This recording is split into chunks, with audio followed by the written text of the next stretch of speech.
Zolak and Bertrand. I want to happen to him what happened to you. Happen. It was an intoxicating environment, and I got intoxicated. Why does this keep happening? Zolak and Bertrand, the Sports Hub. But when they came into this season, it was flawed. Yeah. 4 outfielders for 3 spots. They all deserve to play. How do you highlight that? I just think for me, I look at Alex Cora. It feels like they did him a favor. They got to pay him, what, $10, $11 million over the next year and a half? Yeah, they just gave him an extension. To go plan his next attack. Where's he going to win his next World Series? They just gave him an extension last season. To hear your team, if you're the front office, to hear your team, did you hear Trevor's story?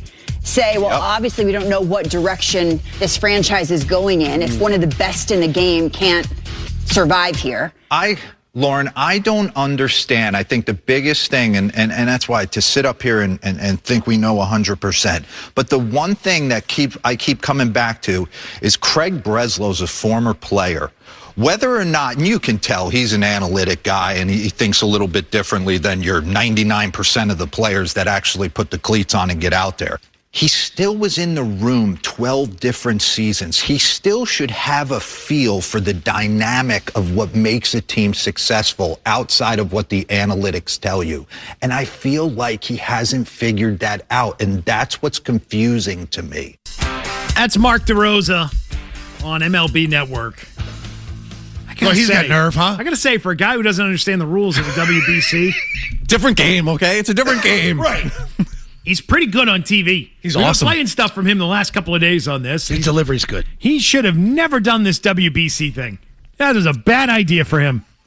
He should have steered clear of that thing and just stayed in the studio. Yep. He's good at this. I disagree with him, though. Why? Because he's a pitcher.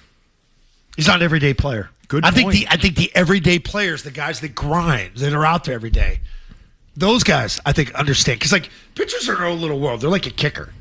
It's like a kicker in an NFL. All right, but they're weird dudes. But so even as a pitcher, you're living it every day. You're in there every single day for 162. It's not like you get to go home on the days you're not pitching. No, I get it. And he was a reliever, so he was out there most days participating. True. Right? Yeah, true.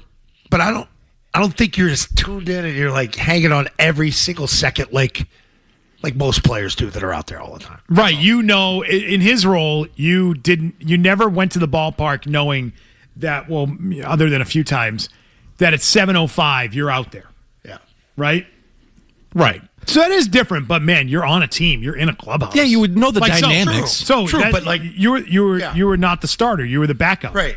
You knew what made for good teams and what good teammates were. I've been and what on made bad it work. ones and I've been on good. Yeah. Right, you've seen what a good team is and what you had a front row seat to it. I've been on talented teams. We did this before we went on vacation. I went through that whole damn roster we had on that 214 team. We were loaded, but like the most mismanaged amount of talent that you ever had because we didn't have a good coach, and we kind of knew it. Zoe is right in that hitting and pitching are the two most individualistic things in the sport. And you say, well, that's everything. Well, no, guys who are in the field do have to serve as teammates to one another, right? Plays you make in the field, to turn a double play, it takes many times three of you to be on your game and work together. As a pitcher, it's you just throwing to the catcher. To the bigger point. As a hitter, it's you against the pitcher.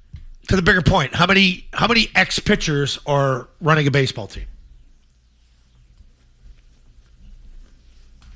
I don't know. I'd have to look. I mean, like the really good ones, like they retire. They move on. Like you said, like this guy was a reliever, but he made it for 12 years.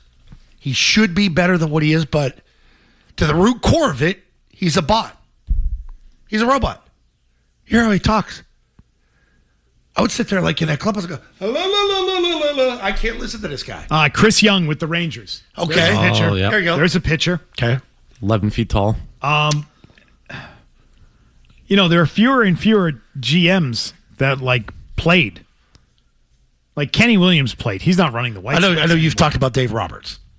Well, he's a manager. I know that, but like that's a guy that does he really have a good feel for it, or is his team just loaded? And is it turnkey for him? Like I would think, we watched Cora. We knew Cora had a good feel for it. Former utility guy, right? I would just around like you get the game. I would still think, though, that if you were in a clubhouse for 12 years the way he was, and you fired the manager, and, by the way, multiple coaches on the staff, too, you would say, hey, when I go in there, I'm going to have to answer some questions and kind of let these guys vent a little bit. Because there's going to be some pissed off guys in this locker room.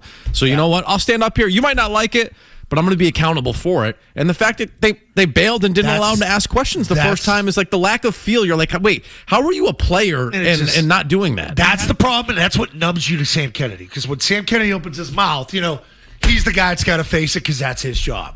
He's covering for him, and he's covering for the owner. Yeah, I mean, if I could sum up Craig Breslow, I would say that he's uncomfortable to listen to, and I imagine that he's uncomfortable to be in a conversation with. I think socially he struggles from just based on the view from the outside looking in.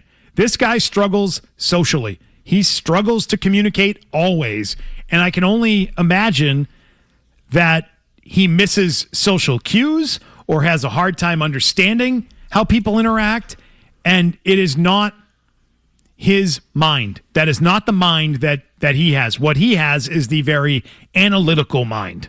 But wasn't this supposed to be a blend where you're getting a guy that, you know what, not only an analytical mind, but he's been in the clubhouse. This guy knows baseball. Like you're kind of into the best of both worlds. I mean, did we know that, though? We didn't know. Said that at his press conference, though, that I'm not the typical analytics guy. I know what it's like to be in an MLB clubhouse. But that was one of his selling points at the press conference. But everything we've seen from him has told you it's not the case at all. Devers last year. No ability to relate. Yes. You had players showing up on Saturday saying, what is the plan? You didn't have a full coaching staff ready to go. And not only that, some of the failures you have in the minor leagues right now, those are the guys coming up to the big league staff to run this team. I mean, this guy has made Chaim Bloom look electric. Yeah. Yeah, in charge. Command. I mean, Chaim Bloom, live wire compared to this guy. Emotion.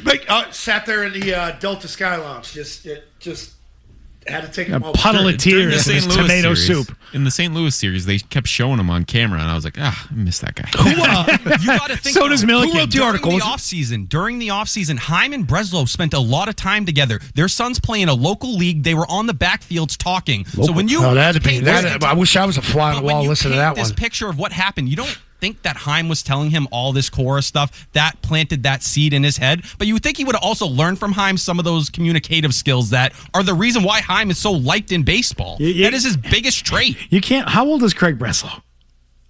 67. You can't. No. But you're right. I'm with you. Like that's not. You can't learn. You can't go to some class and learn that, right? He's got to be like 40 years or robot years. 45. You think at 45 years old, his personality and his social skills are going to change in any meaningful way? No. Well, this was the issue with that's stuff. I mean, if you watch it, so you watch it with like kids. If you have kids, you see it, and you know the whole debate on everything in life is the nature versus nurture, and it's like you can do your best, but you're born with a certain set of skills in that department, right? That you don't control, that you can't teach. Imagine him trying to be a salesman. No, couldn't do it. Nope. Some people are born with it, like the gift of gab. Like you can relate to people. Who wrote the article? Was it June Lee or Pete Abraham about the dysfunction? June Lee had a big article. Just miserable work environment. So like, I believe every second of that. But it's also when you remember the stories about Breslow in Chicago, he did almost all of his work remotely from Newton. He wasn't in Chicago's front office on a daily basis. So Breslow wasn't in there having to work next to people, talk to people, be in a live work environment. He was mostly just sending emails and sending info and saying, there you go, use my analysis to make your moves. Which was Jamison Tyon over in Chicago. That was his biggest pitch, and he was able to convince him to go there. What do you prefer, people that communicate through email or text? I'd say text. Text is more personal. Is that right? Yeah, it gets it quicker. I got to open up the mail, then I got to read. Scroll down, I got to read it. Text, bang, it's right there on your phone or your computer. Well, the bigger point is this: it is Craig Breslow has again shown an inability to understand how his decisions will land, or what the right decision should be about communicating with players. I don't have as big of an issue of it as many people do, because in this particular instance, you got your manager fired, and it's pretty damn clear what it is. And if you can't figure that out, and I'm not saying he did that on purpose, right? I'm not saying it was a conscious decision. I think it was just born out of he doesn't like having these conversations. Yeah.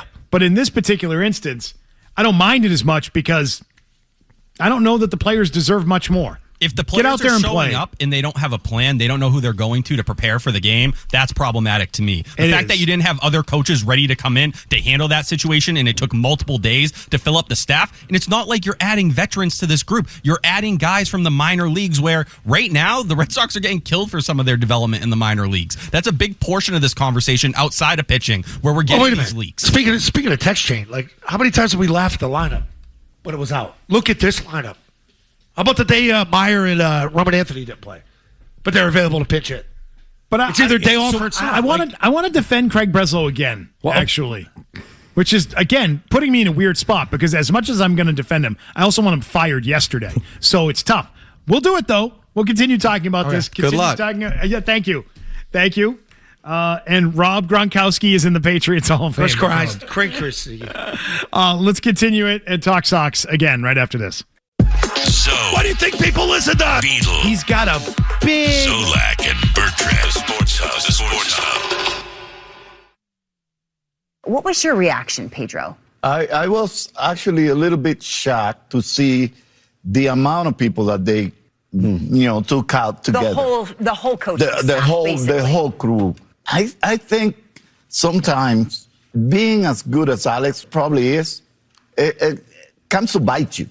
And I think Alex did such a good job. He raised the bar so high in Boston that they granted him with a lot of responsibilities that he should have never been involved in. Like picking and choosing who's going to be and how you're going to structure the team. I think should have been left to the GM and the rest of the people in baseball operation. And Alex should have just done his job, which he does really well, is recognizing the game and getting the players to buy into a program or, as a team, get them to play right, the game right. And Alex is really good at doing that. But I think he was granted so much power to do and move pieces in the team that at the end of the day, when it stopped having success, then Alex is the one to blame. And so is the rest of the crew that he brought with him. Pedro talking about Alex Cora and just the importance of Alex Cora to the operation here. And this is why I want to defend Craig Breslow against what Milliken really said, which is, come on, you fire the manager, you fire these guys, and it's taking you multiple days to get it sorted out. Yeah, it takes multiple days when you've got a manager who is given as much yank and as much power within the organization that Alex Cora had been given. Yes. Yeah, it's going to take a couple of days to fill the void left by the manager that was probably given too much sway and too much power and too much of a voice with the owner. How many managers in baseball had the same voice with their owner that Alex Cora probably had with his? It was a significant voice, but once again, it was Craig Breslow who decided to extend him. There was a reason why Cora's contract wasn't handled till the middle of 2024. See, I don't buy that. And Craig Breslow wanted to give him a 5-year deal at that time, and Alex Cora was the one who said no. They went for 3 years, and then when Breslow announced it, made the point. I walked into the clubhouse, and I saw the ovation I got when I walked in there. That told me my entire decision about Alex Cora was the right one. This is exactly what Craig Breslow said. Cora didn't have a contract ready until the middle of that year. What did he say that? Breslow who flew all the way to Denver to get the extension done in person while they were on a road trip. I mean, that's an extension. Everything's already in place. He's already there. His guys that are was in not place. the case. They said Cora called him the closer. He showed up and was the closer when we got to Colorado to push it over the finish line. No, but he was already the manager is my point. He was already in the role. But you didn't extend him before that or have anything done when Craig Breslow was hired because you wanted to see what the relationship was like. That was the whole first 3 months of the year was them feeling each other out. That was the storyline. The day-to-day job of the manager doesn't change based on the contract status. It doesn't. He was doing the job the same way he had been doing the job. He continued to do the job in the same fashion. When you take a very powerful manager out of the role, I'm going to give Craig Breslow a couple of days to sort that out, especially when he may not have been intending to fire Alex Cora over the weekend. Cora may have asked for it. If he asked to get fired, you're going to fire all these guys, you fire me too. All right, well, I got to call Tracy at AAA and get him here. But that was the easiest part of the entire equation. We know he was looking at Pete Fatsi. We read that in The Athletic today, that's what he was centered on. He didn't want Pete Fatsi in the first place, who Craig Breslow chose to give a contract to over the offseason. Fire Fatsy. Chose to give a contract to Jason Varitek. Chose to give a contract to Kyle Hudson. And I think we're learning now. What if he didn't? Guess you could say no. Is Carlos Feblis still here? No, he's not. And that was one of Alex Cora's closest friends. That guy got the boot. I wonder if we get to these spots, though, with Craig Breslow, whether it's Alex Cora potentially saying, hey, if you're going to fire my coaching staff right now, I'm going to walk out the door to these nuclear options, right? Trading Rafael Devers. Does that also get to a point where it goes to these outrageous lengths or these big time moves because of the lack of communication, right? And there's all this buildup and me versus you because you're not communicating, you're not talking through things. Where now we're trading Rafael Devers because he's so pissed off. And now we're getting to a point where Alex Cora feels like he has to stand up to his coaching staff and take a stand because you haven't communicated stuff with the coaching staff and with Alex Cora, and you're not in a good place because that communication hasn't been there. I think that's a real argument that you can make, too. You get to these nuclear options because of the way he handles things leading up to it. I also think the nuclear option with Devers was also fueled by Cora. Because he's absolutely to blame too. So how's he, get off the hook on the communication front? He didn't do anything to help that situation. No. My entire issue is you go back to last year and you had Craig Breslow going to Alex Bregman and asking, like, what do you think of the coaching staff? What do you think of the hitters? Bregman backs those guys in a significant way. You choose to lean into that. You continue to do all that. You don't bring that guy back over the offseason. He's been running this baseball operations for multiple years. If Cora had as much power as he did, it would look a lot different. It would. Even with the spending limitations they had, we wouldn't have as much of a roster built towards what Craig Breslow wanted. You thought Alex Cora wanted a run prevention unit? You think that's how he viewed building a baseball team? No. When his 2018 team was the opposite? No. Eventually, it was Craig Breslow saying, all right, I'm not going to draw a line in the sand. I'm not going to come here and lay the foot down until you thought your job was on the line. Who was making out the lineup card? Alex Cora. I believe that as well. 100%. Do you think that Tracy is making out the lineup card fully on his own? Nope. No shot. So that's a change. That is a difference. Because at this point, it's on Craig Breslow. The whole philosophy, the driveline guys, John Soteropoulos, whoever you want, this is fully on Craig Breslow at this point because this was the last card to play. He was scared his leg was going to get kicked out. He took Cora out of the equation. Well, guess what? That's why Sam Kennedy at the presser stood up when you didn't say it and said, this was your decision. This is what you chose to do. So if it fails, he keeps saying we have all this, almost a full season worth of time to get our season back on track. You know what that means? If you can't get the season back on track, it's on you because you're quoting that you have enough time to fix it. See, and I wonder if that empowered him too, the whole Devers thing, because he did say that we could win games with his departure, we could be a better team, and they kind of were. Mm-hmm. Even though you missed the hitter, you missed the bat. He looks at that he played the averages, played the numbers, and that sort of empowers him. I can make the right decisions. I know we had 2 playoff games going on last night. Did you catch any of last night's Red Sox game? Hell no. I had a tough enough time to go back and forth with those two. You can go over here and watch that. It was a replay of playoff hockey, and you're going to go watch a baseball game? The game was a replay of the issues all season. That's exactly what it was. You lost 3-0. You struck out 9 times. You generated 1 walk, and you didn't have a hit after the 4th inning. Walk. Your Little League team generates more walks. I think we had more base runners the other night. 1 walk. They got shut out. 3-0. And how many? I'm trying to figure out going back because I did not see every pitch. But how many guys got to second base in the game? 1? I think 1, and it was when Story bunted and Meyer singled and got him to third. Leader. Yeah. Oh, no, because Contreras had a double. Double in the first. Yeah, he had a double. So 2. There you go. They got 2 runners to second base in the game. Treya Savage was begging. Those splitters were in the middle of the zone. What was the time of game? What was the time of game, Hey. What'd you say, Zo? What was the time of game? What was how many hours? 2 hours and 23 minutes. Yeah, I was about to say 9:30. I was done. I remember I looked at the clock. 2 hours and 23 minutes. They got 2 runners to second base in the game. They are right back to what they have been. Their anemic offense returned. Wow, that's really great. Brutal. 5 base runners in the game. This is Breaking Sports Jesus. News Well by then, Valvoline Instant what Oil now? Change on 98.5 The Sports Look at Hub.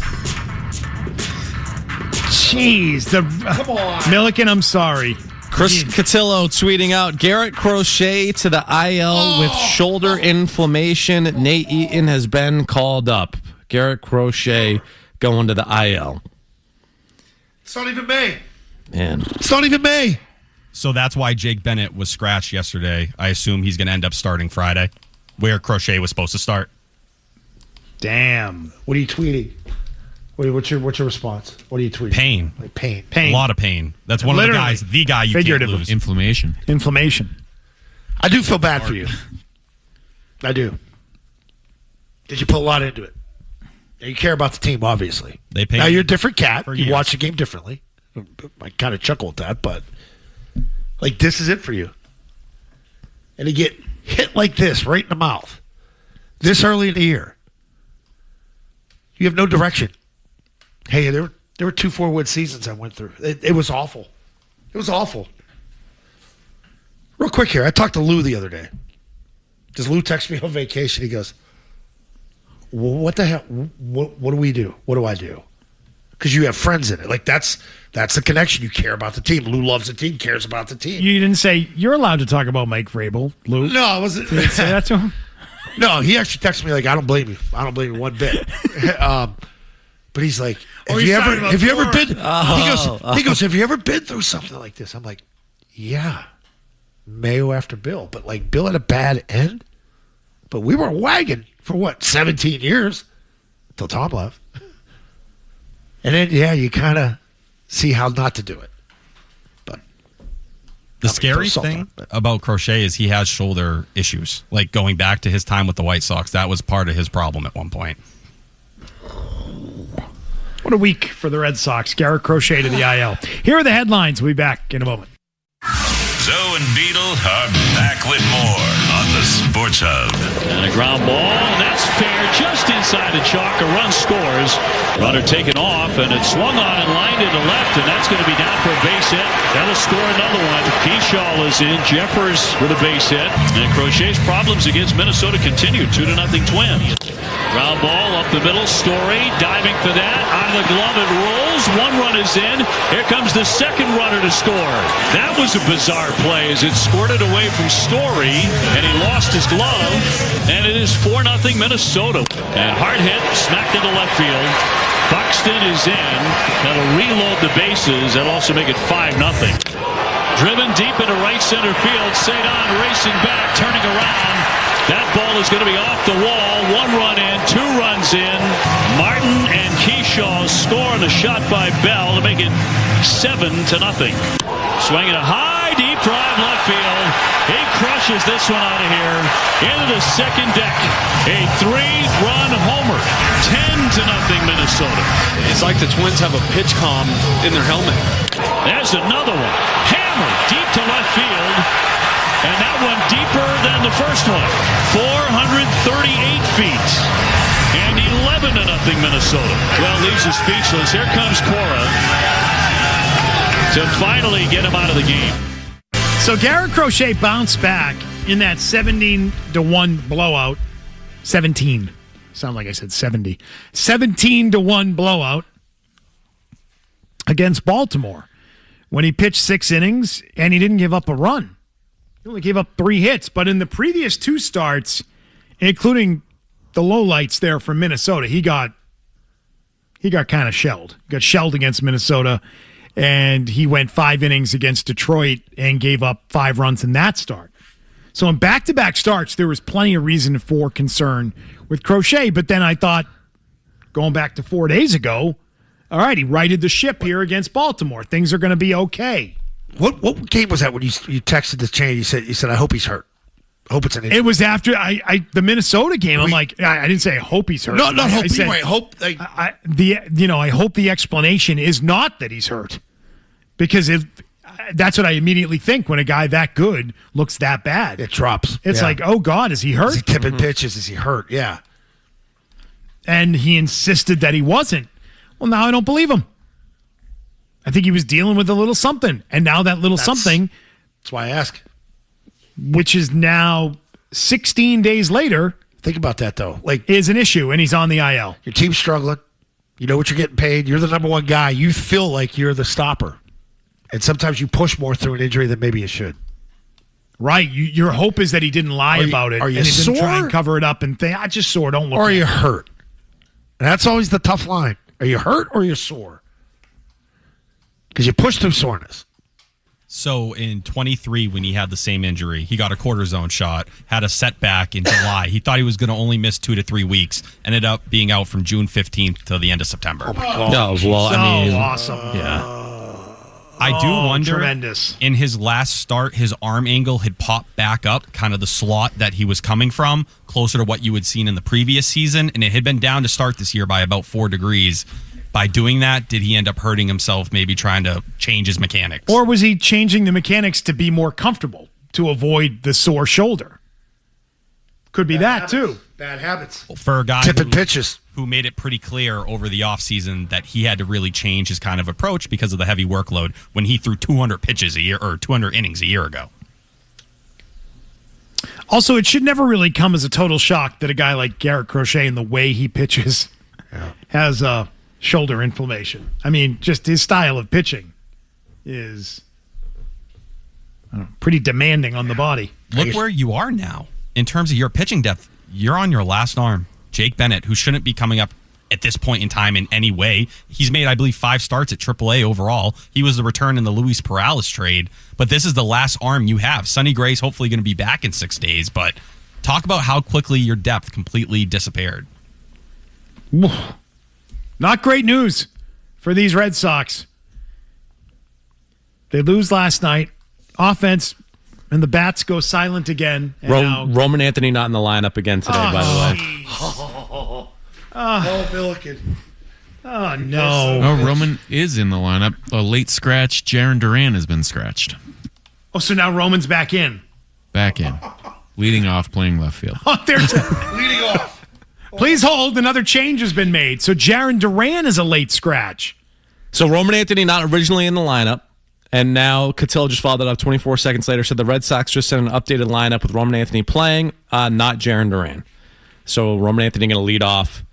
No Jaron Duran, no Yoshida. Monasterio's your DH. Yikes. You're not playing today, but by the quintessential way, classic. Yes, DH. yeah, just you know, classic DH, the best.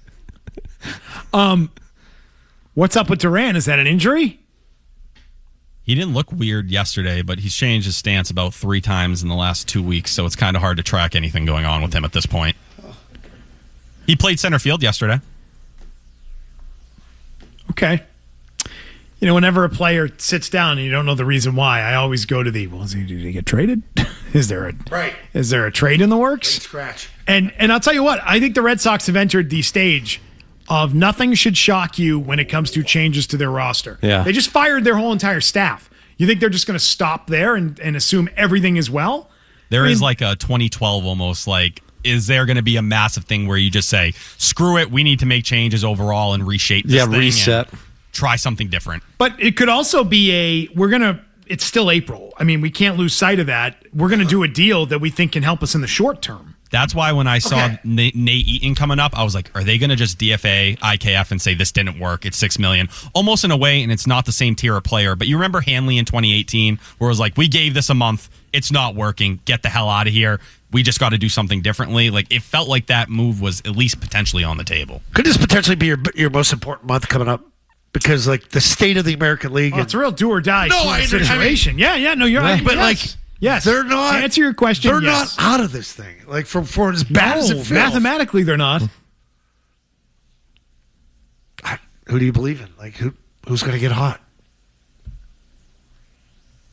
Monasterio. Yeah.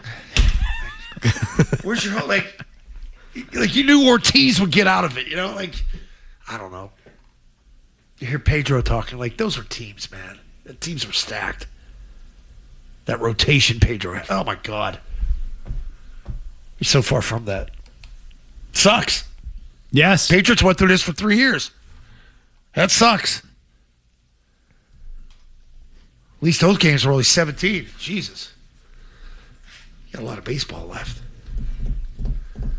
All right, well, let's pick it up on the other side. The news on Crochet going to the IL. Where the Red Sox stand. This is now Craig Breslow's operation. Regardless of injuries, he's going to be graded on this thing. We could talk more about that. More on Cora, who's no longer here, and that story about him turning down the Phillies. I'm intrigued by that on a lot of levels. Dave Dombrowski on that. All of it on the way. So, Why do you think people listen to Beetle, He's got a big... Zolak, and Bertrand. The Sports Hub.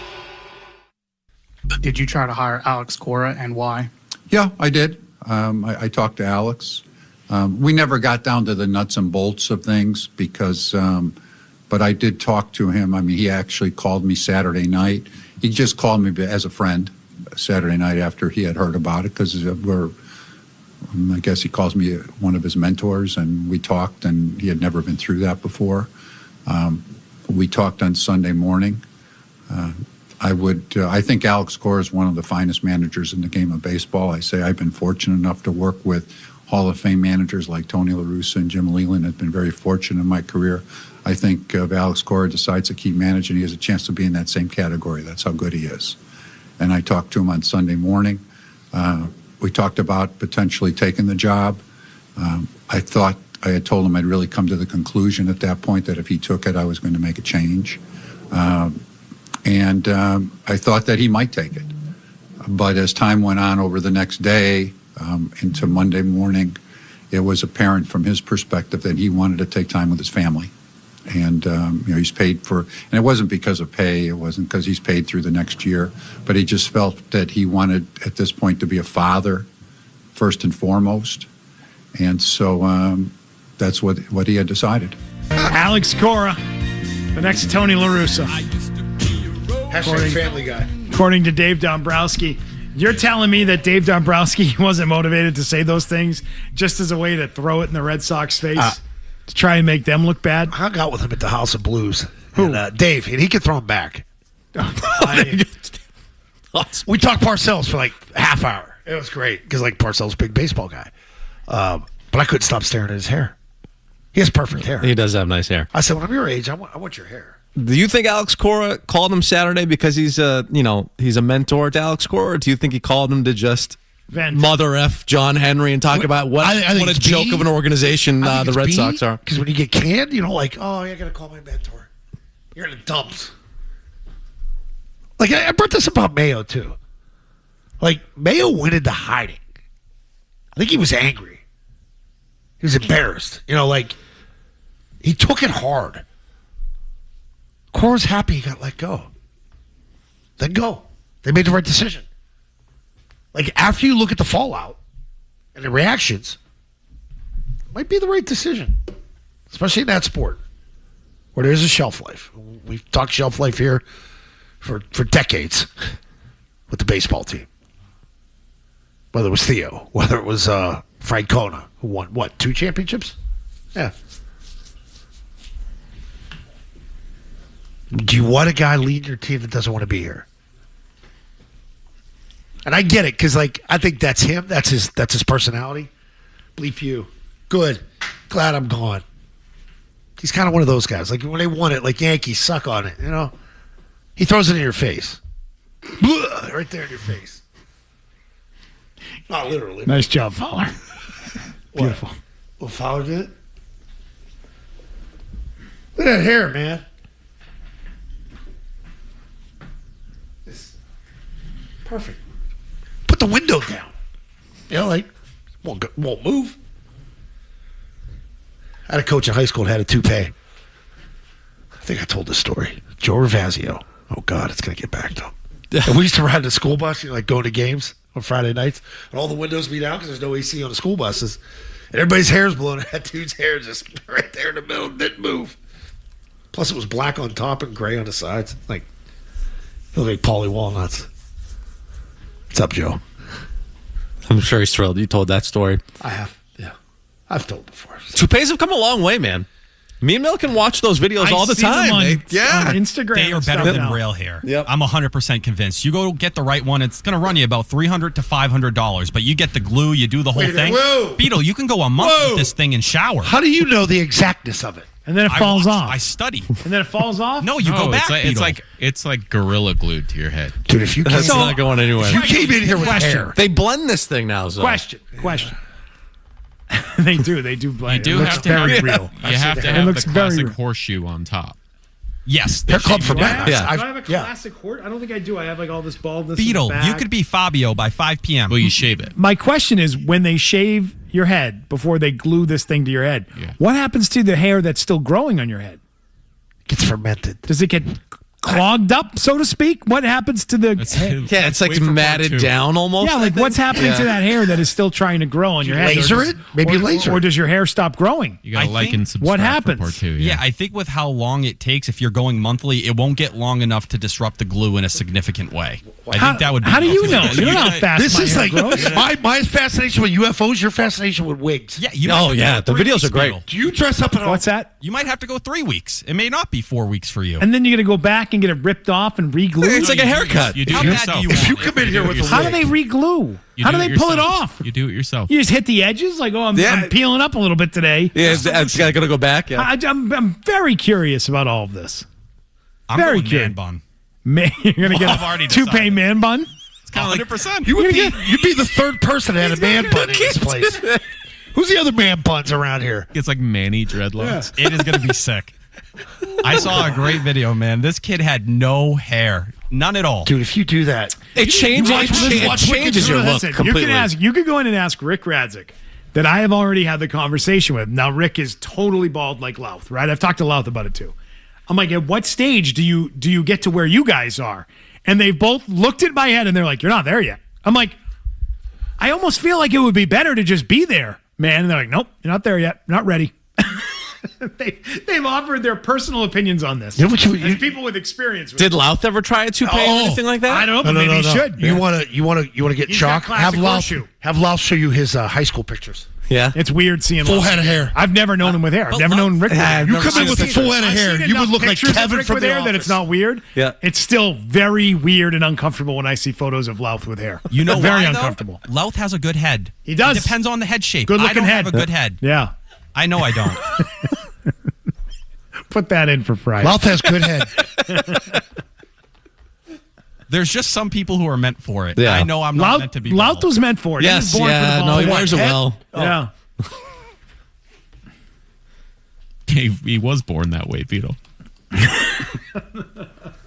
How do you know? He could have come out with a head of hair. You don't know that. See, Don't you Louth- love when babies are born with like a full, thick head of hair? You're like, look at you. Yeah. Look at that head. Second daughter was. Was she? Yeah. It's wild. I'm sitting It's there so like- jarring. All of a sudden, like You're this, like, damn. the hair's coming out of, and I'm like, oh Of my where? god. Where was it? Where? Yeah, you know. Yeah. Do your headlines. We're all adults here. Yeah, yeah. And the doctors go, look at the hair. She's touching the hair. I'm like, what are you doing? What are you doing? It's my kid's head. Giving a scalp massage. You're like, pull, look at the hair. Look at this. What's got hair? I'm like, Pulling it by the This hair. one's oh my god, it's a wolf. Oh, it's a man bun. like a troll ball. Here are the headlines. We'll be right back. Man bun.